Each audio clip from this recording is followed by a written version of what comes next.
Greetings, brothers and sisters. I want to get into it about Barbie. Again, some more revelations about Barbie. One that came through a comment, and then people saying they like the Barbie movie. I want to cover that in just a moment. And I got a bunch of comments about Alex Jones, including ones accusing me of being a part of a cult and a cult recruiter, because that's how Alex Jones dopes reason about things. And so I want to do a little bit of just show you some information here, and then I'm going to do everything else in a voiceover. So Ruth Handler was convicted of fraud. Investigators continued after a resignation in 1978. Handler was charged with fraud and false reporting to the U.S. Securities and Exchange Commission. She pleaded no contest and was fined $57,000 and equivalent of $260,000 in 2022. So a $250,000 and sentenced to 2,500 hours of community service. Handler was diagnosed in 1970 with breast cancer. She had a modified radical mastectomy and often used at a time to combat the diseases, which was often used at the time to combat the disease. She spent less time at Mattel to focus on improving her health. Her loss of self-esteem affected her leadership, and she lost control of her business. In an interview in 1980, she explained to a reporter, when I conceived Barbie, I believe it was important to a little girl's self-esteem to play with a doll that had breasts.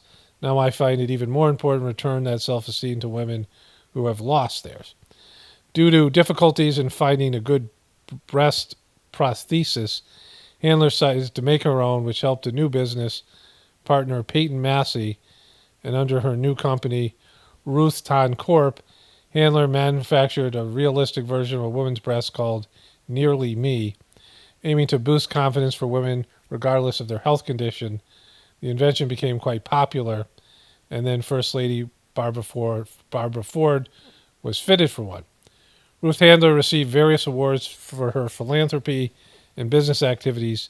She earned titles such as Woman of the Year in Business, Los Angeles, entry in the Toy Industry Hall of Fame, Toy Manufacturers of America, the Volunteer Achievement Award, American Cancer Society, and the inaugural World Distinction recognized by the United Jewish Appeal. Following several investigations of producing fraudulent financial reports, Handler resigned in 1975. There's the thing I've already read to you. She was blamed for her illness for making her unfocused on her. She blamed her illness for making her unfocused on her business, where she did these things that were crimes and she was convicted of them, right?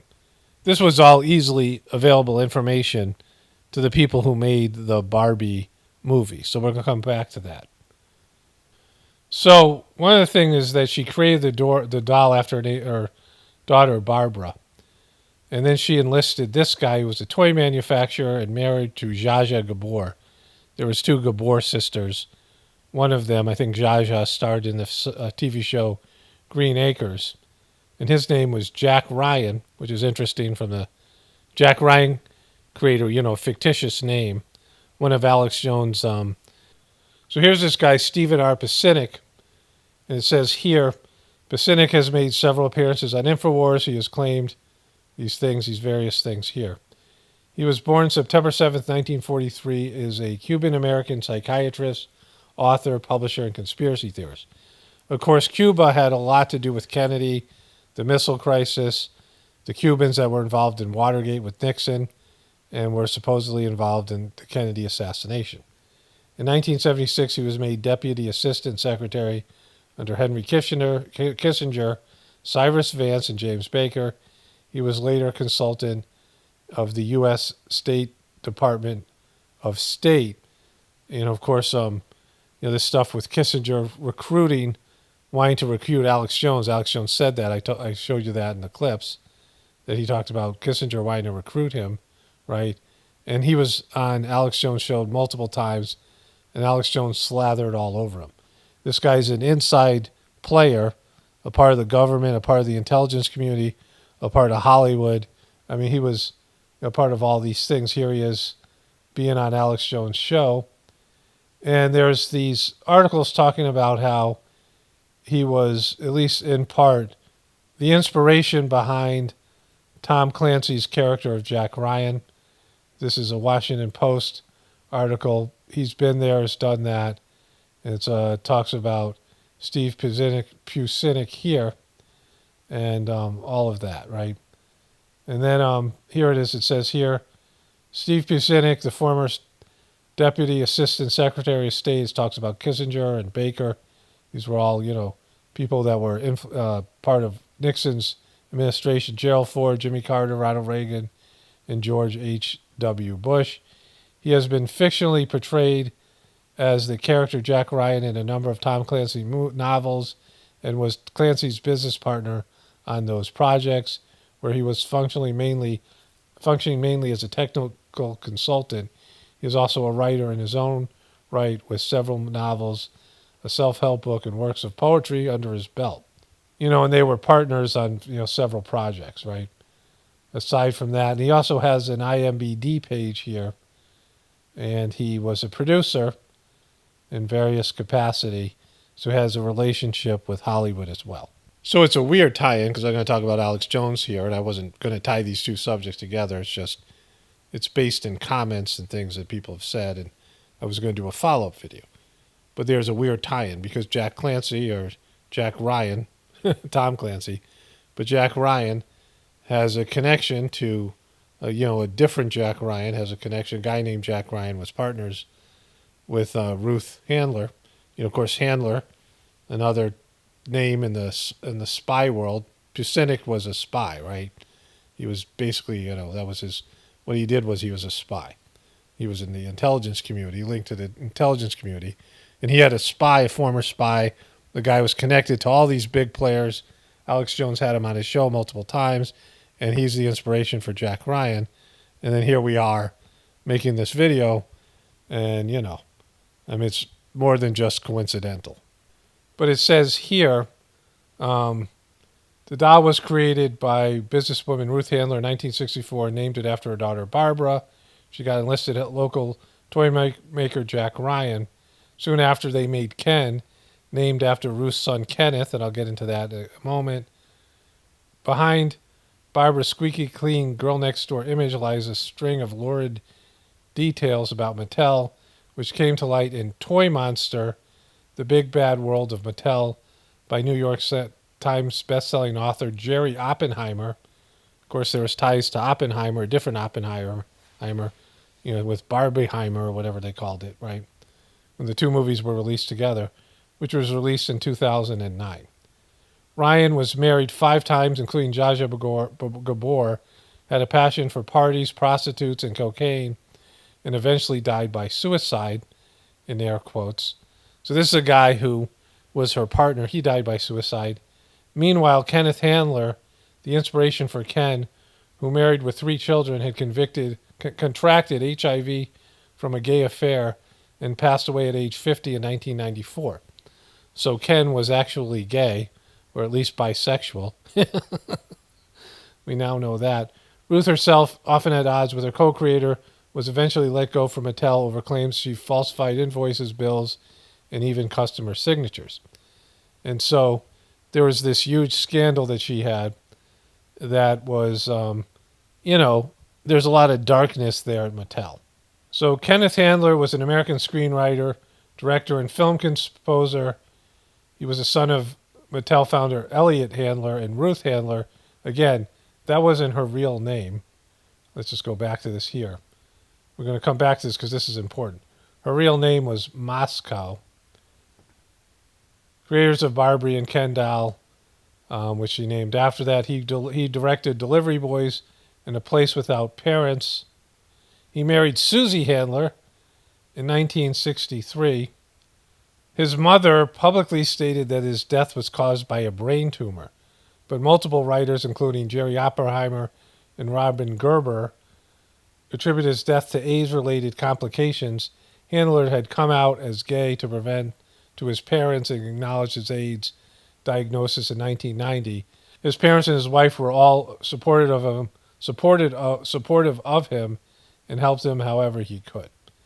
And so he came out as gay, not bisexual, but he had one of these beard marriages.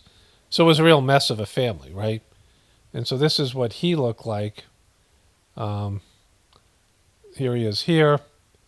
Here he is with his family. There he is with Barbara, his sister Barbara. And so these were a couple of Jewish kids. They came from Polish Jewish ancestry, and they were smallish, and they had dark hair. And so completely different than Ken and Barbie, right? Who are these blonde characters in the movie, right? So they were marketed, this is what they wanted them to look like in terms of who they marketed to. Well, we'll come back to that. So just have reference points here. This is Barbara Handler. This is what she looked like. The daughter of Ruth Handler and the inspiration for Barbie. But really, she had dark hair, and she looked anything like Barbie. She didn't look like a Barbie, right? So I'm going to talk about Barbie first, but later on I'm going to talk about this because of a comment. Silencing the scientist Tyrone Hayes on being targeted by herbicide firm Syngenta, and this is from the liberal semi-truther type of, truther alternative media type website, Democracy Now!, that interviewed this guy who worked for California Berkeley University, and tested Syngenta and found it turned male frogs into female frogs. It turned frogs gay. All these things, right? Atrazine, the atrazine that's in Syngenta. This is the guy that was a whistleblower because there's a stupid comment and somebody doesn't know where this came from. I'll get into that in just a bit. Okay, so let's get into the Barbie deception here. So I want to talk about some of my regular viewers who claim to like the movie. I want to get into that in a bit. But first, it's important to understand the power of this particular movie. It grossed, it was the highest grossing movie of 2023 by far. It grossed $1.44 billion. So $1.5 billion. And the third biggest grossing movie was $951 million, which was Oppenheimer. So these two movies that were released by Warner Brothers were, the Barbieheimer, had a lot of influence. It's interesting that an Oppenheimer wrote a truther book or a, tell-all book about Barbara Handler, whose, life was anything but heroic and success story the way that it was portrayed in the Barbie movie, right? So in the Barbie movie, there was, the Ruth Handler character was given a position of the knower, right? There was a couple characters like this. The other one was Weird Barbie. So these are characters in a movie. If a character is going on a journey, they often are going to find a wise man or a mentor, a guru, somebody who has some level of consciousness and knowledge that is higher than other characters in the universe, right? And the Weird Barbie had some of that, and Barbie went to talk to the Weird Barbie. But it was Ruth Handler who was introduced as Ruth, a character that Barbie found in some abstract room when she was being chased by Will Ferrell and the other, who was the CEO of Mattel and the other executives. And later she was introduced as the creator. She was the creator of Barbie, and Barbie wanted permission to be a real woman, which she achieved. She transformed into a real woman, and she referred to Ruth Handler as the creator. So she was given divine-like powers and the position of this wise woman in this feminist movie. So when they were making this movie, Greta Gerwig and her co-writer, and Greta Gerwig was the director, they had an agenda. Right? They're going to make this movie. They're going to create a fictional Barbie land and then contrast it with the patriarchy of the real world. And they created a real world that wasn't like the real world. And they decided to make the creator of Barbie, this woman, this businesswoman, into some divine-like being in this universe and movie that they had. But they had access to all the information that I've just presented to you, and they completely rewrote this character. First of all, they didn't acknowledge that she was the CEO and creator of Mattel. She was the inventor of Barbie, but they didn't say she was a businesswoman, because that would have blown up their whole narrative.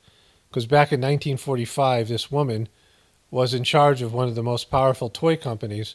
Mattel made a lot more than just Barbies. And she had influence over children and society in a way that they say women hadn't. But she was CEO of this company. She was an inventor. She was a successful businesswoman. And that would deflate their whole idea of the patriarchy and the way they presented the Mattel Corporation as being run by all men. When it wasn't. It was a woman-created company that was ran by a woman in the prime years of Barbie and these, things this time period, right? And we'll get into her deception in a moment. But also they were trying to, in making this movie, they had an agenda. They wanted to push this feminist narrative and the patriarchy and the stuff with men. And they also wanted to push product, right? Because it was a very commercialized product placement movie, which I forgot to mention, but one of my viewers did in the comment section. And so they were pushing product, they were pushing this narrative, and they were pushing this feminist agenda that is in so many of these movies. In the number one movie of the summer, this is going to be an iconic movie, and the movie sucked. It sucked horribly. I don't understand how this is how bad people are in terms of their consciousness, right? And I'll get into that in a bit. But the real Barbara Handler, the real Ruth Handler, was a convicted felon, right? And she admitted to the crimes, blaming her breast cancer for taking her consciousness or attention away from her business, where these things that she did ended up causing her to be convicted of, I guess, a felony. And again, you could say they went after her because she was a woman and, all the stuff to do with truther things. You can never believe the official story, but she admitted to it. Her business partner, parties, hookers, and cocaine, was married 5 times, once to Zsa Zsa Gabor, and eventually killed himself. So this was, imagine if the people who were buying their kids these toys knew about this, that this was one partner in the business. The other was a convicted felon and a lifetime liar and deceiver. Now, first of all, she changed her name from an ethnic name, a Jewish name, a Polish name, and she chose it to Handler. And I can understand why she did that, as well as why her kids, who were very short and dark hair and look ethnic and Jewish, she didn't model Ken and Barbie after them. And I can understand why she did that, because there was prejudice that existed then, right? And I can also understand why she lied about her son and lied about his death and claimed he had a brain tumor instead of admitting he was gay. But that is a real blow to this liberal, very liberal movie and this feminist movie, all of these things, right? Because she lied about all these things. Now, if she had her regular name and she didn't change her name to Handler, she would have had trouble in the business world.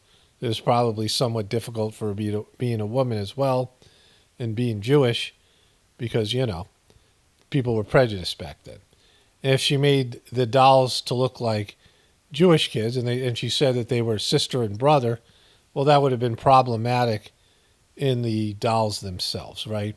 The same way that the Catholic Church or the Christian churches changed the way Jesus looked from looking like an Arab Jewish person in the Middle East to looking like somebody that came from, a blonde-haired, blue-eyed guy who looks like someone who came from, Germany or Sweden or England or something like this, right? And so she changed those things because she was marketing these toys to Christian white girls, right, blonde-haired, blue-eyed white girls, that this, image would appeal to. And she also made Barbie really thin. She looks like a fashion model. And there's this huge business that the Barbie movie tried to pin on white guys, right? Like this business model and body consciousness and body image that women can't live up to, which has always been from women and gay men, right? women and gay men have run the fashion industry. Straight men don't really know much about this and don't know how to market it. And if you look at it now, in terms of influencers, it's young women and gay, young gay men who are pushing fashion stuff and being fashion icons and social media influencers. But the Barbie movie tried to pin this all on men and make it about men forcing women to look like something and set this unreachable, unobtainable standard, beauty standard that men have chosen for women, but it's really women doing it to other women. It's a woman on woman crime with gay men being a part of that. But these were elitist people, people who partied, money people, people who were business people who were, pushing Barbie. And it came from women and all these things, right? It came from a woman and a company owned by a woman. And it pushed all this agenda, which they attributed to the patriarchy, which was a lie. And the whole movie plot blows up when you have these facts right in front of you that you can easily find. The other thing was that Barbie and Ken were brother and sister, which is really weird because they were dating. I mean, in the movie they were dating. In the movie they were boyfriend and girlfriend. There was a love interest. It was only one-sided from Ken. But in real life, like they left this out of the movie because Ruth Handler admitted that she had a daughter named Barbara. But she didn't admit that she had a son named Ken. Because Ken was the villain and the piece of crap, weak, patriarchal, gay boyfriend of Barbie, right? Everybody knows that, Ken is gay. I mean, everyone kind of assumed based on the way he dressed, the clothes he had as a doll, and then certainly in this movie. But in this movie, she was, his romantic interest and his love was Barbie, and that was the center of his universe. But in real life, origin stories matter. And in real life, he was the brother of Barbie. And so it was incestuous. They were sold and marketed as boyfriend and girlfriend. And she continued this lie and perpetrated this fraud in the movie, which is real disturbing because, like, how many of you who had a Ken and Barbie doll, like women who had Ken and Barbies, had them make out, for example, or maybe even worse, right? And so this was incestuous. They were really brother and sister. So all of that was a complete lie, right? The ethnicity, the color of their hair, the body types they had, all of this stuff. It was all deception. And the people who ran the company were, convicted felons and drug addicts and, deviant people, right? But then she lied about her son being gay. And she probably knew her son was gay from a very young age. She was a worldly woman. She was living in New York City, in L.A. She was CEO of a big company, and she hobnobbed with all these people, right? Celebrities and famous, rich and famous people. And she was a part of that Hollywood morality.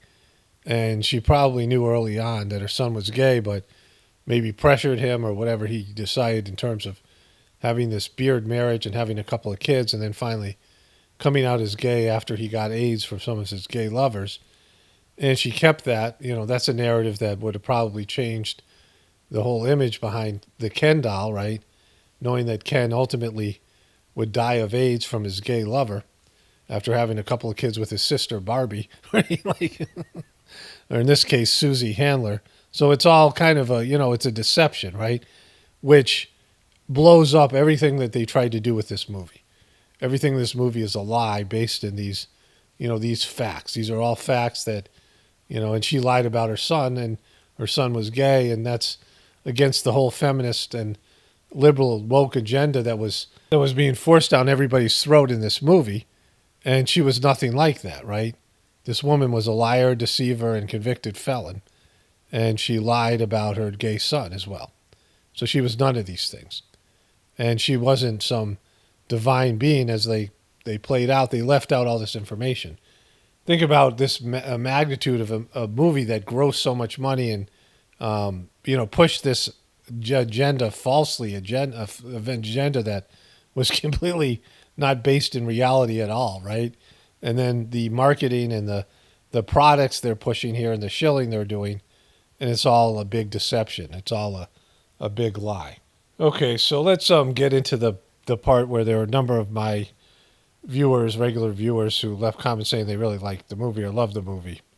One viewer even said, "Is it safe to say here? Please don't make fun of me." I also like what you do, Paul. Somebody I recognize her name. The people, three people at least, I recognize as them as fairly regular commenters and people who have been around this channel for a while. And first of all, I don't care if you like Barbie. I don't care if you like Alex Jones. I mean, I don't get anything out of, I'm not here to convince anybody of anything, right? That's why I don't want to argue with anybody because, I mean, certainly that's one reason I don't want to argue or debate anybody because I don't care what you think and what your position is and your experience.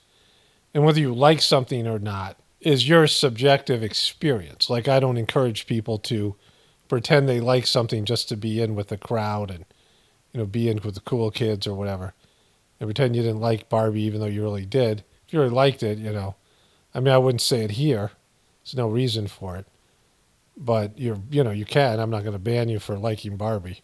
And your experience of the movie is your experience. I can't influence somebody's experience. I mean, maybe if you heard what I had to say here and then you watch the movie, it'd be harder to like it. But, other than that, I don't care. It's none of my business. And I'd rather, not know.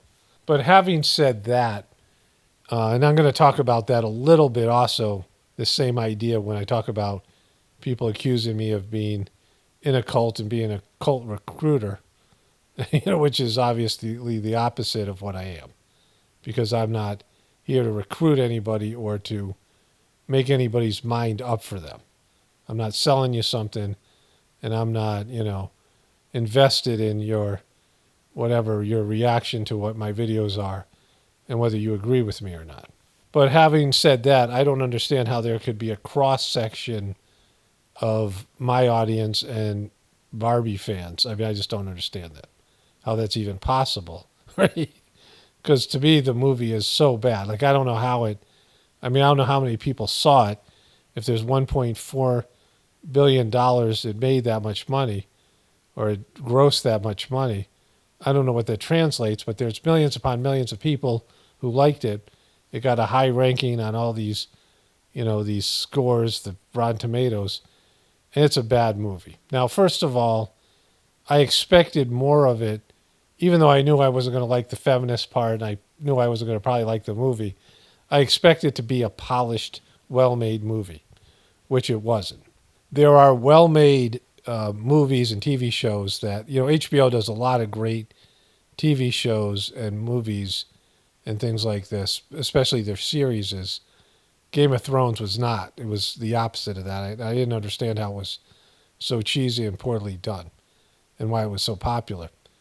But like, say, for example, the show Succession, which was on HBO, and another example of that was Ozark, which is on Netflix, were masterpieces.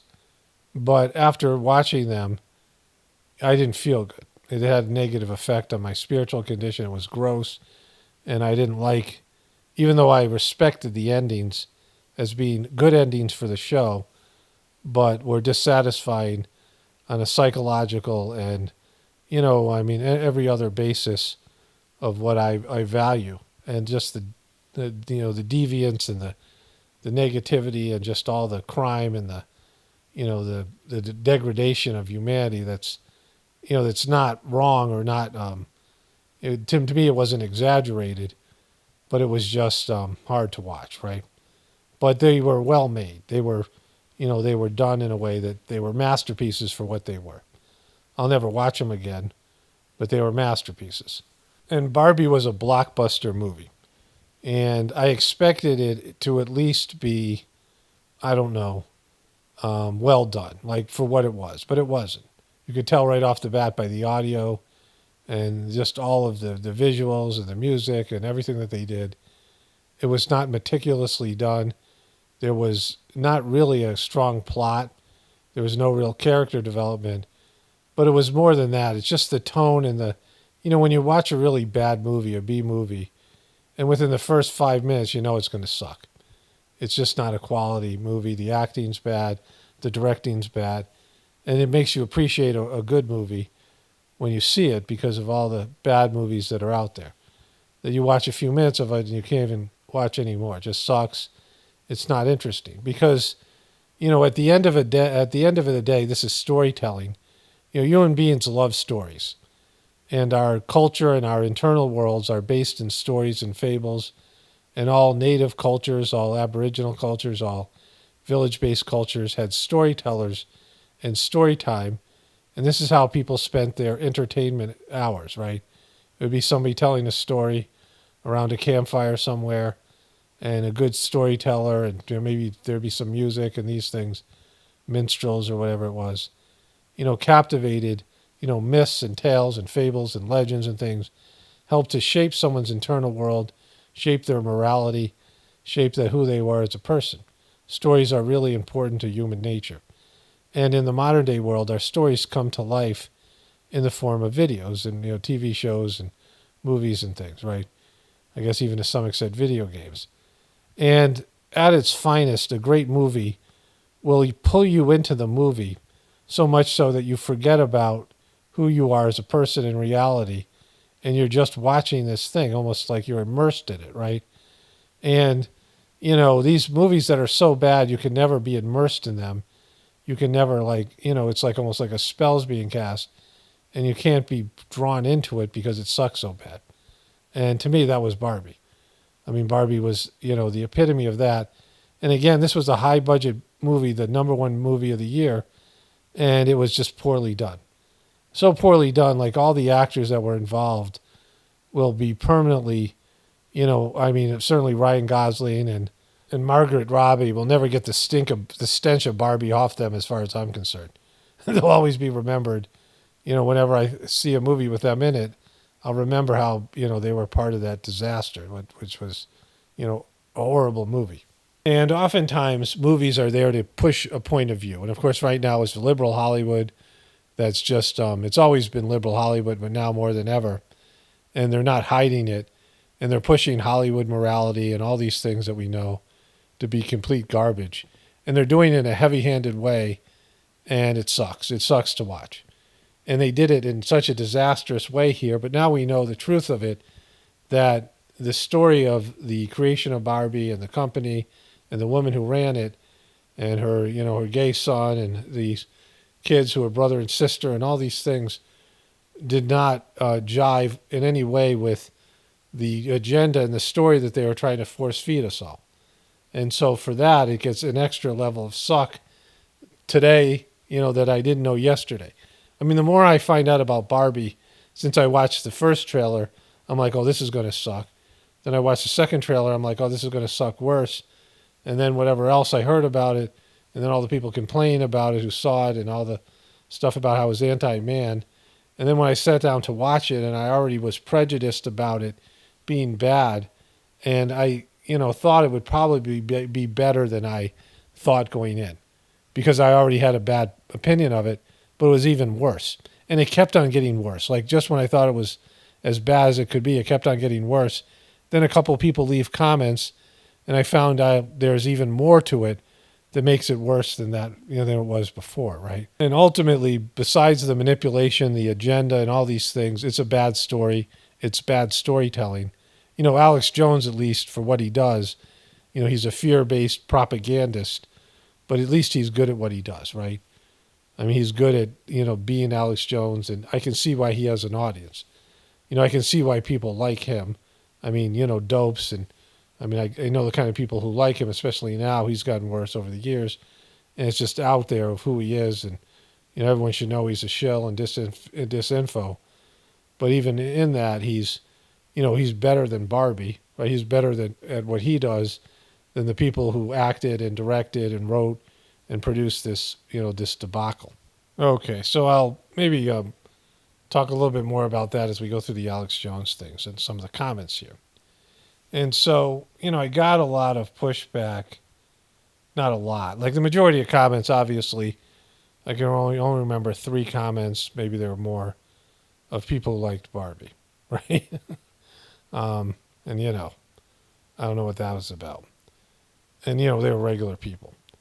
But there were probably 5 or so, 6 or so comments about people who were upset at the way I covered Trump and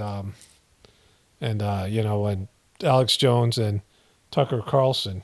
But let me just go through and read these comments, and then I'll make some commentary about them.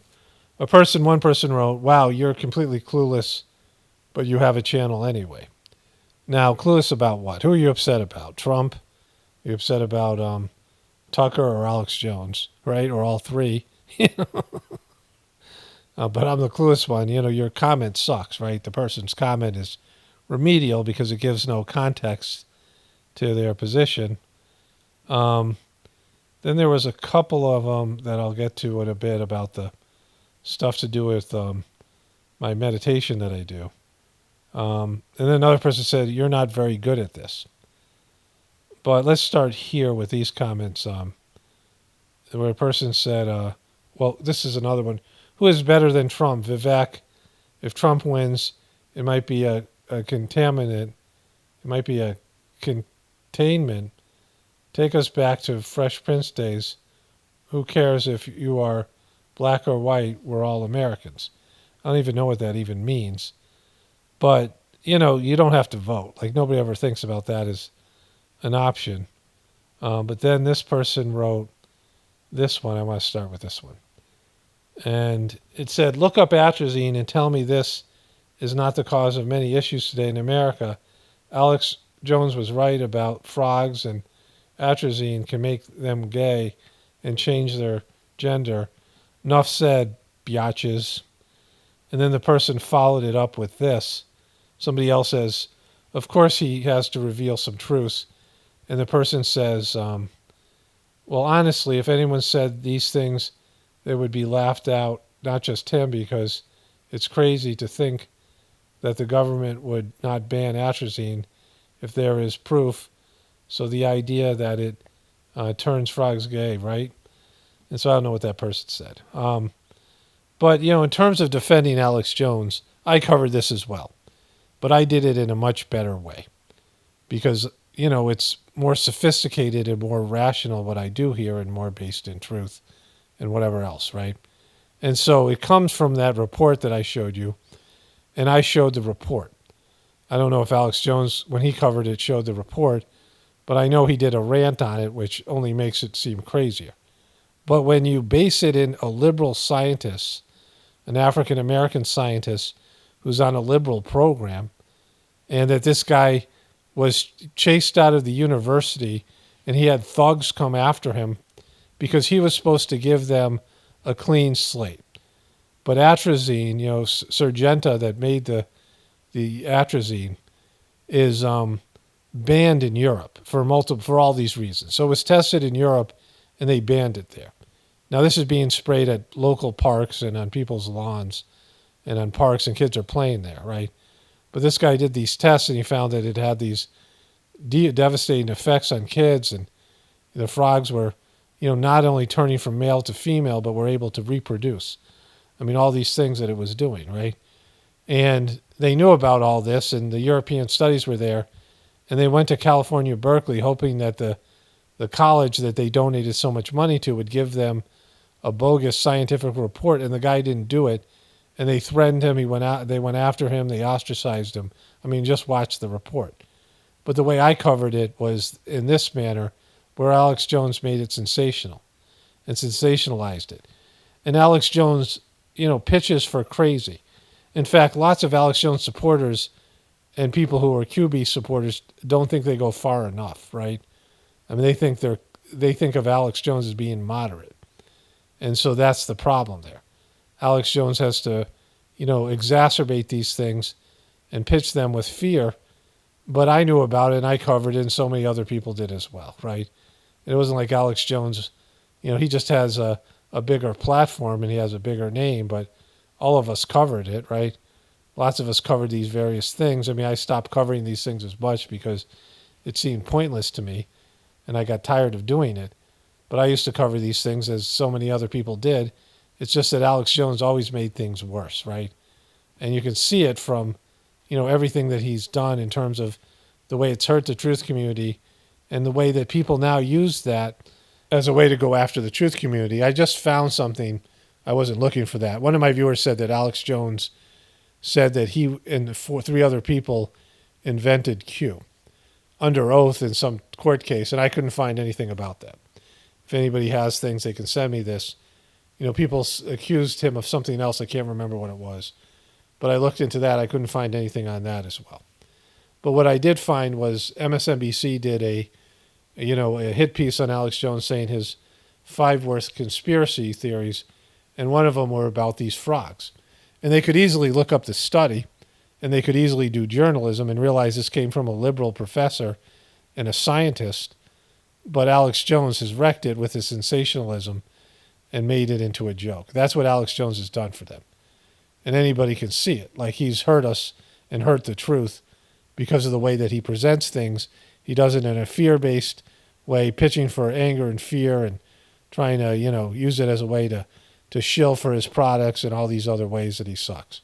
And I got a lot of people saying that Alex Jones is right, but he is wrong about one fundamental thing. Is the whole premise of his show is about having an information war and waking people up so that they would, fight off and change the government and fix the system. But we know that that hasn't worked.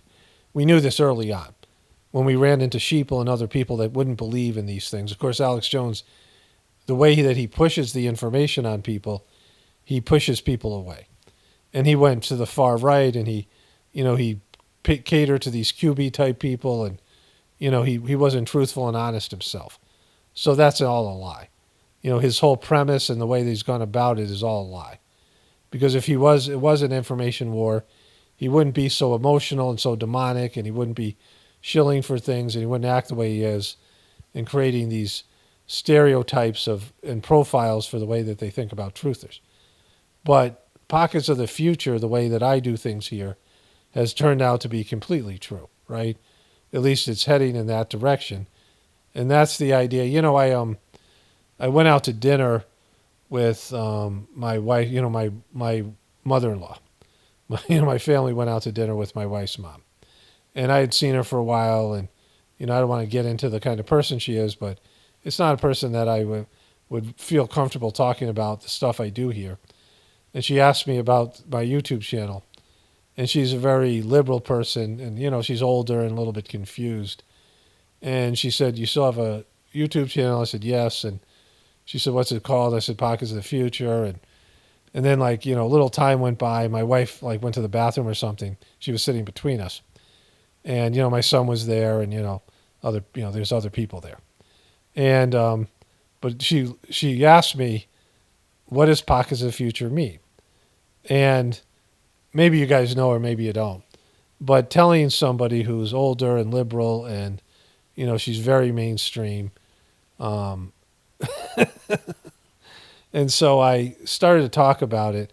And I said, well, how the world's about to collapse, the system's about to collapse. Well, years ago, and as soon as I said that, I started to crack up. And if my wife was there, I should have just said pass. I can't answer that. But what it means is that years ago I had this thought that civilizations collapse, right? Empires collapse, and yet people survive.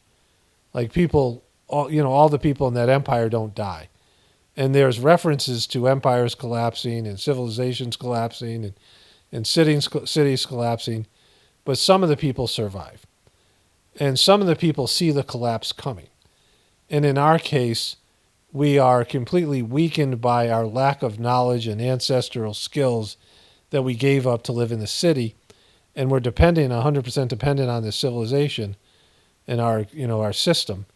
And so when the system collapses, there's going to be there's going to be a need for people who can see the collapse coming and start preparing for it. And I had this thought 19 or 20 years ago. And that's when Pockets of the Future were born. I started Pockets of the Future, I think, in 2007, but I already had this idea before then. And that there would be the need for Pockets of the Future. And now more than ever, it looks like I was completely right, as opposed to InfoWars. And not that I'm competing with him or trying to one-up Alex Jones, but I'm saying there's a difference here. The orientation of my channel and the idea that God is within all of us, which is fundamental to building a better civilization in the future is a higher idea, and there's more truth in it, and it's a solution, right? Which is the Sajmark system of meditation that I do is a solution, and I want to get into that here because there was two comments. The first one I didn't save, but I think it said, this is what it said basically. It says, you accuse other people of being shills, but you were a part of a cult. And then, some kind of, mocking thing it said, whatever. And then someone else said, well, it wasn't a cult at first when he joined it. But then there was this other comment. The person here, I found the comment here. And the person said, guy who recruits to a cult exposes shills. Ha ha ha ha ha ha. Now, first of all, I don't recruit for anything. Certainly, I don't belong to a cult, and I never belonged to a cult, and I'll get into that in a bit.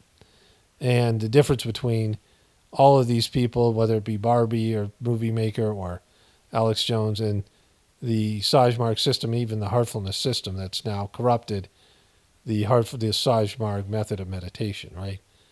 But I don't recruit people because, there's no element of my practice that says that I get more street cred in heaven because I recruit more people. Now, I've had good experiences with the Jehovah's Witnesses, but I understand that there is a recruiting element to the system, like there is with Mormons and other, organizations, religions, and cults, where they put a premium on you bringing in more people.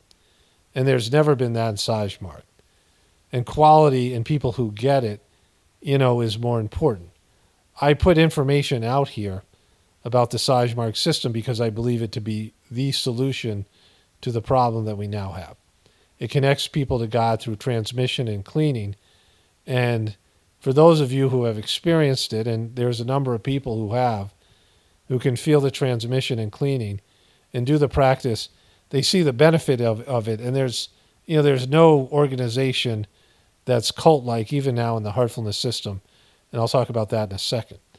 But I don't recruit people for the same reason. I don't care if you guys like Barbie or not. Like, I don't base my opinion about the world on how other people experience it and what people like or dislike, because I would be sad and miserable all the time. Because humanity is, in a cesspit in terms of what they think is quality, in terms of what they like, in terms of their orientation to the world, in terms of everything about their preferences. And so I just put information out here. And there's lots of people I probably wouldn't want to do Sajmark. It's not up to me. Because I wouldn't want those people, I wouldn't want to be around them and be associated with them. I'm not a people person. But I put it out there, and some people try it, and some people feel the transmission. Not everybody feels the transmission. Not everybody feels the cleaning. And that sucks for those people. I feel bad for them. Some of them are smart. Some of them are, good people. Some of them are people I like. I've friends and family I like who tried it and they didn't feel anything, right? And so that's a bummer. Even to the extent my brother didn't feel it at first, but he kept with it, and now, he's been doing it for, almost as long as I have. And so but I don't recruit people. I don't care if people do it or not. I don't push people into it. There's no force used in Sajmark. And it isn't like people doing it makes any difference. They have to feel it. They have to experience it. They have to benefit from it, and they have to change and adapt and become something more. It helps people become saints, right? It's spiritual, beings, masters, whatever it is. It helps a person master themselves. But they have to work at it, and not everybody changes in that way or changes at all. Some people don't change at all. And then, so they're not really doing it or benefiting from it, right? But I don't recruit people. You guys can see it. I'm not a people person. And I, put all the information I have up about Gratefullness. And so this person's take, and the people who go around the truth community and they characterize me as being in a cult and that I'm recruiting people, that's just ridiculous. That's, it's remedial thought. And I don't mind that because I don't want those people here anyway. I don't want people like that. I don't make videos for dummies, for people with double-digit IQs and remedial skills and approach to life and spiritual consciousness. I don't make, there's plenty of dopey, QB channels and things out there that, most media caters to dopes and people who can't do abstract thought, people who don't have critical thinking skills. And so, I make videos for people who can ascend to a higher level of consciousness, right? Like, whatever I do here, I mean, of course, some of it's mundane, lowbrow humor, and, some of the things are, not of a higher level here. But I also present the higher, and it's only for people who can do it. And, the system itself, I believe in the system. I believe in the divine system, and that people who are meant to hear it and are meant to benefit will somehow find it and benefit from it. And the rest of the people, they're not my problem. And they can come and go or whatever it is, but they're not here for the service that I represent, right? So there was a guy who made truther videos, and he mentioned me in a comment or something years and years ago. And I didn't watch his videos. I don't watch other truthers, but which I've said before. Somebody said, well, what do you watch, liars? And I'm like, that's just stupid. I've explained my position on this. Like, people are just remedial in their thought, like immature and just, they suck. But anyways, somebody sent me a video clip where the guy was calling me out years and years later. I didn't even know the guy still had a channel. People had told me this guy was a shill, and I don't know whether he is or not, or, people didn't like the guy or were suspicious of him. But he was calling me out and saying that I should come out and admit that I'm in a cult, right? He said he really liked my content, but I should come out and admit that I'm in a cult, and I'm not in a cult. Why would I ever be in a cult? I'm not an organizational person. The Sajmarg spiritual organization does not have any cult-like tendencies or facilities or anything like that. And it preaches the forceless force, the transmission that's given. And what people do in the system is they sit around and meditate. But the ashrams themselves, you're only supposed to stay there for a short period of time. They don't want people living there unless there are people who, there's certain people that apply, like kids who do gap years for college, or there's some poorer people in India who apply to live there in some of these ashrams. Only a few of them where they get to live there, or it's retired people who are caretakers of the ashram, or they have some position. But the majority of people, 99% of the people, don't get permission to have any sort of extended stay in the ashram. They can come for a couple of weeks in some of the ashrams in India. Most of the ashrams in America and other places, they don't have a facility for people to sleep there. And there's no monks, and there's no clergy, there's no commune. This isn't a commune. And it isn't a full-time job. The masters of the system all had jobs and families. One of the teachings is that a bird needs two wings to fly, a spiritual wing and a material wing, that you can't run off into the woods like some monk or some sannyasi that they call them in India and just meditate and, beg for money and expect society to support you. You have to actually have a job. You have to do work because that you have a body, you have a physical life, but you also have to focus in and connect to God internally while living a normal human life. So it's two wings of a bird. It's one of the fundamental teachings, right? And so people go and stay at the ashrams because they benefit from it. There is a recommended donation, but there's some poor people that can't donate, and they're able to. There's not. If you tell them you don't have the money, they let you stay there anyway, right? And so there's no sense of a forced even charges. You have to buy the books and things like this. But there is no pressure for donations. There's none of these things, right? People who have tried the system, even when under the Heartfulness, which is a corrupt version of Sajmarg by the current master of the system, right? It isn't even, cult-like now. The guy maybe wishes he could create a cult, but he sucks at it, right? And I'll get into that in a moment. So all as I did was mention what I do and talked about how it benefited me. And some people tried it. Some liked it, some didn't. The ones that didn't like it quit, and there was no problems quitting. There was no membership fees. There was no anything, right? It's a very limited organization. Even the Heartfulness debacle is very limited. So, really can't be called a cult. There certainly isn't any cult-like rituals. There's nothing that I haven't talked about what we do, right? We sit there, we meditate, we receive this transmission. There's a cleaning aspect to it. We do meditation in the morning, we do cleaning at night, and then we do a prayer at 9 p.m. that all the people in the world come to find God within themselves, come to be spiritual, and then a prayer before going to bed. That's the practice. There's books on it, and then everything else, you live a normal life and you work on being, keeping that feeling that you get from the meditation alive and things like this. And people who, feel the energy in my videos and, a lot of the insights I have and things come from doing this practice, right? And that's it. So, people saying this is just stupid. It's just like, it's low level consciousness, and it's not, it's not right. It's not truth. Like somebody saying I'm a recruiter. Why would I want to recruit people? I don't like people. Like I could turn the Gratefulness meditation into some sort of a cult if I wanted. Why would I want to do that? Based on my personality type, I don't like people. I'm an introvert. I'm not a big people fan, right? I'm not looking for more relationships, and I don't need to feed off of other people. I don't need my self-esteem boosted by thumbs up and pats on the back and, all these things. I don't need it. Like I'm happy with myself and what I'm doing here.